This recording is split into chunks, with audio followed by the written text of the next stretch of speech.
Hey everyone, so welcome back to an Procedural Houdini Adventure. Today I want to talk about this artwork. These are Dalgona cookies, which you might know from the Squid Game Netflix series.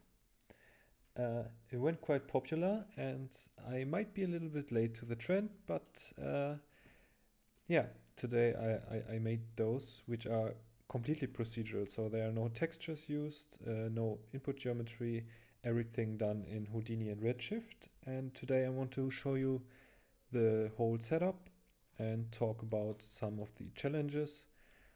Um, yeah, so here in Houdini, first of all, I used a lot of reference images. I searched the internet, I looked at a video and how they're actually made, what are they made of, and then I dived into Houdini. So I have different sections here. First is the basic shape, then the cutout form, creating holes and VDB, and I structured it like I have this tree and then my out basic shape, and then I start with the basic shape and go to the out from boolean, and I keep going to the end where I have my out Dalgona triangle. Alright, so let's go quickly through the nodes. First I started with a disk. There's this labs disk generator, and then I thought I might want to distort the shape a bit. It's now perfectly round, and I just distorted it a bit so it gets a bit more organic. The way I did this is in VOPs you have this displays along normal node, and instead of the normals I just used the point position and then added a turbulence noise into the amount. If you see the normals are just pointing upwards, but then I just want to distort the shape into the X and Z axis. So I just could use the position of my points, which are basically showing into the outwards direction. Okay, so then I wanted to get a center attribute. So with the distortion and everything, maybe the origin isn't my center anymore. And I wanted to have an attribute called center, which stores my my center position. So now let's create the mask attribute. Let's have a look at it. I called it radial mask. So these Dalgona things actually got, let me quickly show you, got this bulge here on the outside. So I just wanted to create a mask for it first, and now you can see that I now here have a ramp where I can adjust my mask. I added a little bit of distortion and noise as well.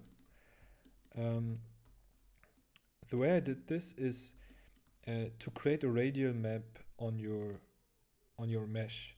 Then you can just calculate the distance between your position and a center.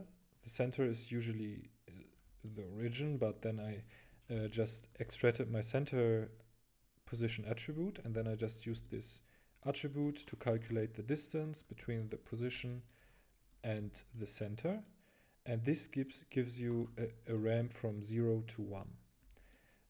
Then I just added a turbulent noise to the position to just give you a little bit of the distortion, and in the very end here's also the ramp. I remapped the whole so it's not from 0 to 1, but then I remapped it so it starts here and then just creates this bulge.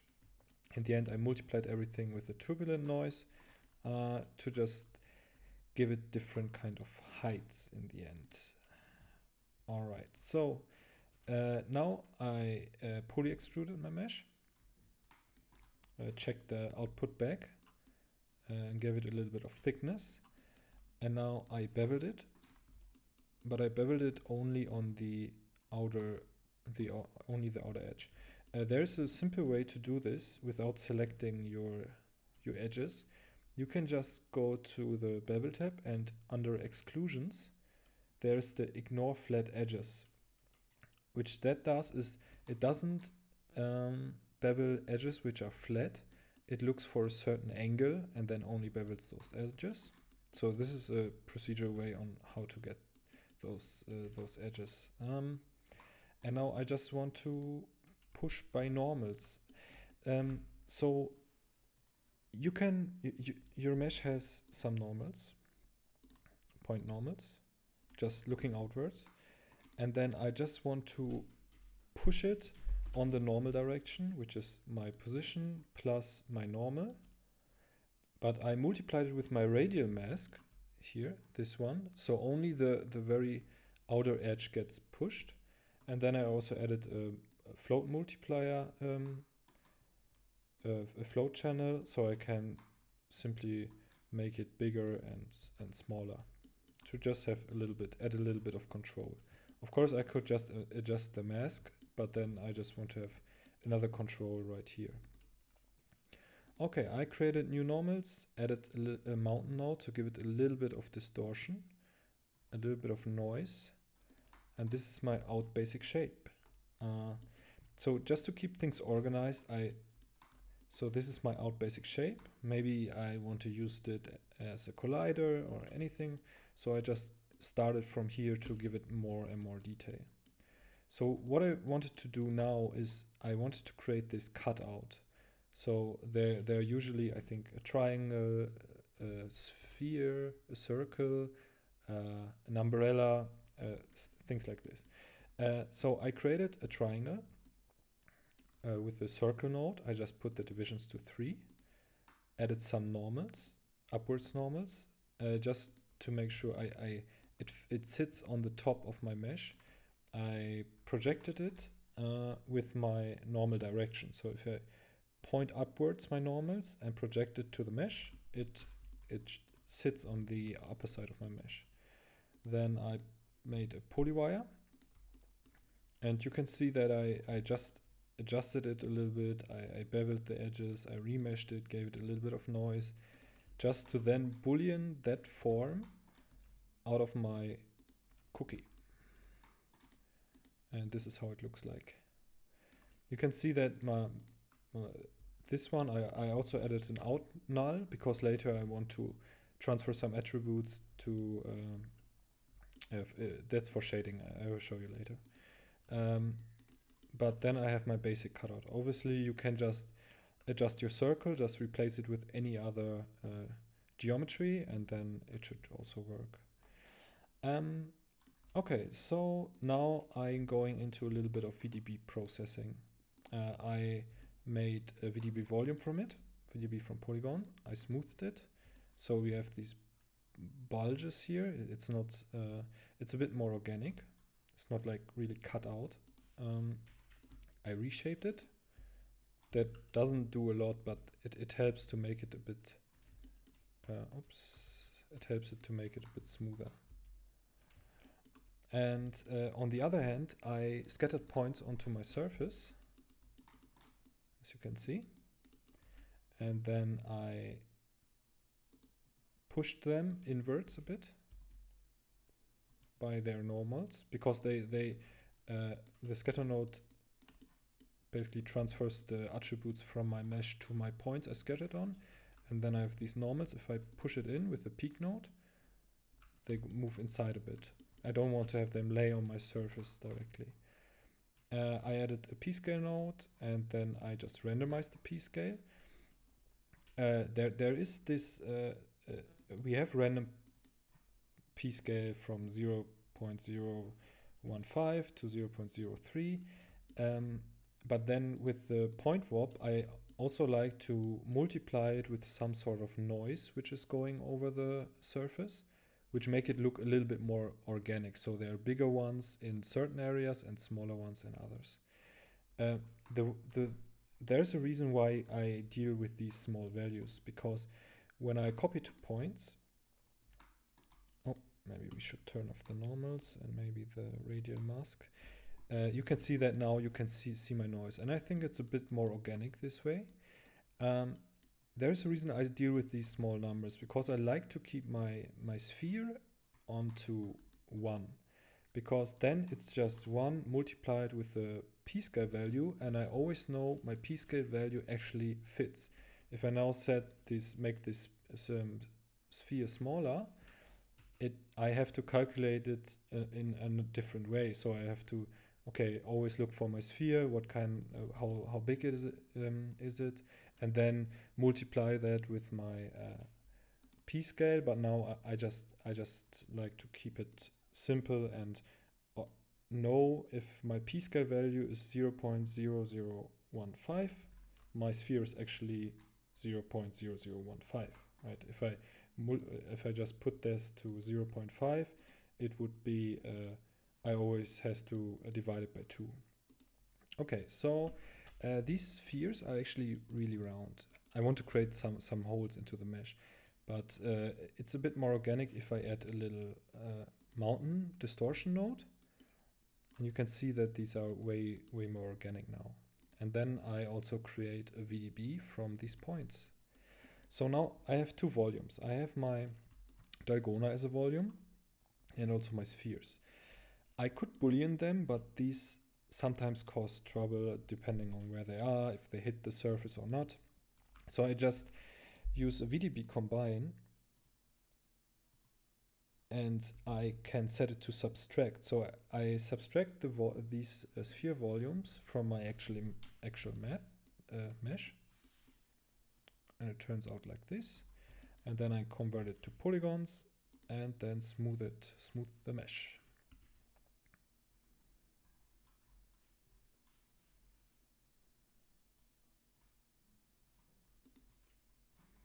Alright, so this is the out shape with holes. So let's move on, and this is just a cleanup and create UVs. It's always a good thing to do so, just to delete all the attributes we don't need anymore and just leave it with the things we want. So I create UVs. It's actually just a planar UV from the top. So later in shading, I can have ramps on my UVs, which I can I know where things are. Maybe let me show you the UVs quickly. This is how it looks like. And then I used a UV twist deform. I took a few of the points in the middle and twisted them. There was actually a thing I tried out for the procedural shading. I will show you later why I did this. And I colored it black. And now you might remember that I also made an output null for this shape. I colored it white and then made an attribute transfer with the color, and then just transferred the color onto my mesh and blurred it a bit, because this color point attribute on my mesh comes in really handy when I'm in the material editing. Then I used the transform node to just rotate it, and in the end, so it doesn't, when I open the scene, it has to recook everything we just did. So I really like to just clean things up with the ROP geometry, save this to disk, and then just load it in again, and we have our Dalgona ready. So this is the whole geometry setting. So let's talk a bit. I made a layout. I just made 3 different variations of it. I adjusted the values a little bit to make them look different, and then just lay out the scene. I think that's pretty easy to understand. You just copy these, change the parameters, and lay out them the way you like. I also took one of the Dalgonas and made a Voronoi fracture to then just place these crumbs in the scene, which just makes it look a bit more detailed, and I like it. And then I also have this needle. To those who have seen Squid Game, it makes sense now. To those who haven't seen it yet, you should probably see it. It's quite good. So let's talk about the material. So in my material network, I let me quickly open the IPR. So this is how it turns out. And you can see that there's a lot of detail coming from the material and shading actually. So let's quickly go over the shader.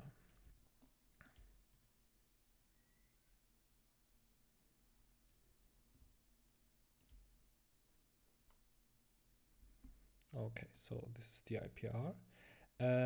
First I want to talk about the diffuse. So there's actually not a lot of things happening here. We just have a quite complex diffuse. This is why it looks so heavy. But then this is one of the most important things. So if you go here to isolate selected, you can see how the diffuse looks like. To make a diffuse like this, you have to actually use a color layer and then layer a lot of noises together. And maybe maybe I can quickly show you what kind of things I used. So I just turned them off. Okay, so this is my base color, and then you can see I added some small points with the maxon noise, and then I added some even bigger points with another maxon noise. I added these swirly spheres. I do this with the ramp, and then the ramp has a noise amount and a noise frequency. And then I've got these, I import the point color from my mesh to just make it a bit darker so you can see the shapes better. And in the very end, I use another maxon noise multiplied with another maxon noise to just break things up and give it a color variation. So this is actually really important. I would always let's start with the diffuse color and mix noises, see what noises do, and let's create something really organic with it. Because nothing is just one color, especially when it comes to food. Okay, so reflection roughness to 0.2. I haven't changed anything there. With the subsurface material, I used an amount from 0.7, and I used a ramp. So you know that I made the UVs. So on the UVs, I made this ramp to just set my subsurface weight. And then there's obviously a bump map. Don't know if it will show it. Maybe we can just go into the maxon noise. So there are these really small dots, which are actually, because it's made out of a lot of sugar, I just thought maybe these small kind of caramelized dots would help to bring it alive. And also I used this swirly noise, which is, if you're interested, a wavy noise with the overall scale of 4, which brings this swirly effect they usually have.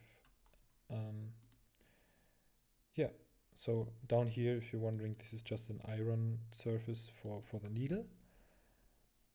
And I think that actually sums it up. The most important thing here was actually the shading. So you just go the diffuse first and then dial in a few of different noises and just really have detailed looks at your references and see what they consist of. Because I actually made 3 or 4 versions which look pretty cool, but it's just not right. And then it's really difficult to just go back and do it again. Just because it's beautiful doesn't mean that it's right. And especially when doing something procedural and you want to mimic the real world, better do it right and really look at the fine details you have here. Obviously it's rendered with ACES, so I made a little bit of color correction in After Effects.